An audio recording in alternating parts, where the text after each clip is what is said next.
पार्थिव बनाने के 3 क्रम है।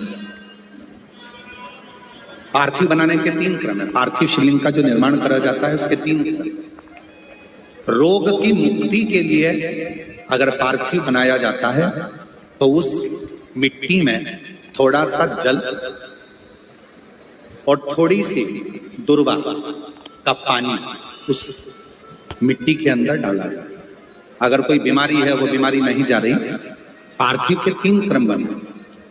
अगर कोई बीमारी नहीं जा रही है तो आप पार्थिव शिवलिंग अगर बनाते हो, मिट्टी का शिवलिंग बनाकर पूजन करते हो, तो उसमें जल मिट्टी में और दुर्वा, दुर्वा बोलते हो कि दूब बोलते हो, जो गणेश जी को चढ़ती है दुर्वा, उसको पानी में डालकर उस पानी को मिट्टी में मिलाकर फिर पार्थिव बनाया जाता है रोग की मुक्ति के लिए। दूसरा, जिसको संतान नहीं है, पुत्र की प्राप्ति नहीं है, संतान की प्राप्ति नहीं है, गोदी में औलाद नहीं है, कोई छोरा छोरी नहीं है, कोई बेटा बेटी नहीं है, संतान नहीं है, सालों हो गए, पार्थिव रोज बनाती है, तो उस मिट्टी में अगर थोड़ा सा आधी चम्मच, 1 चम्मच गाय का दूध मिलाकर फिर पार्थिव लिंग का निर्माण करे पानी के साथ मिलाकर, तो उसके घर में दूध पार्थिव में डलने से पूत जरूर आता है, निश्चित पूत की प्राप्ति।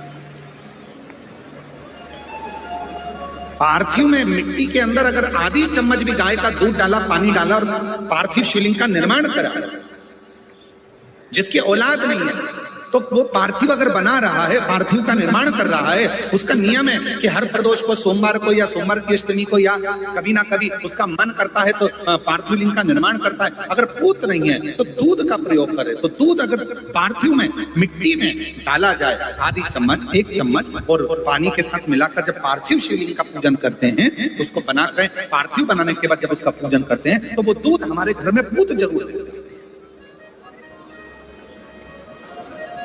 पहले नंबर पर है दुर्वा का जल, रोग निवारण के लिए हो जाता है। पार्थिव में दूसरा वर्णन आया है दूध का ढाल, वो संतान। तीसरे नंबर पर पार्थिव अगर निर्माण कर रहे हो, कोई लक्ष्य है,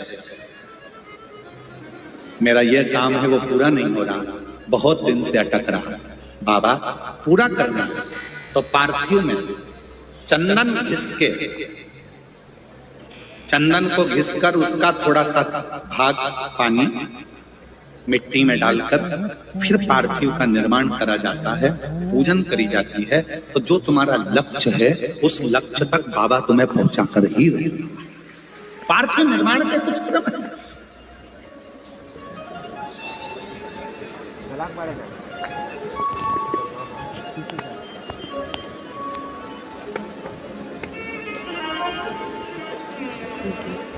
पार्थिव कैसे बनाया जाता है, किस कार्य के लिए बनाया जाता है? कई बेटियां ऐसी हैं, गुरुजी 32 साल की हो गई, शादी नहीं हो रही, गुरुजी लड़का 38 साल का हो गया, शादी नहीं हो रही, गुरुजी 28 साल का हो गया, शादी नहीं हो रही। तो भाई पार्थिव बना रहे हो ना, उसमें थोड़ा सा गाय का घी उस मिट्टी में थोड़ा सा 2 बूंद भी डालोगे तो बहुत है, और पानी से मसकर फिर उसका निर्माण कर फिर पार्थिव की पूजन करिए। कैसे विवाह नहीं होगा? बोले बाबा शादी करा के ही मानेगा। पार्थिव बनाने का नियम है, ऐसा नहीं है कि केवल पानी में मिट्टी को घोल लिया और पार्थिव लिंग का निर्माण कर लिया। हम 1.25 लाख बना रहे हैं, हम 2 लाख बना रहे हैं, हम 5 लाख बना रहे हैं, हम 1 करोड़ बना रहे हैं, हम 20 करोड़ बना रहे हैं। बनाओ, मना नहीं है, पर पार्थिव बनाने के भी अलग अलग नियम है। कौन सी चीज के लिए, किस चीज के लिए पार्थिव बना।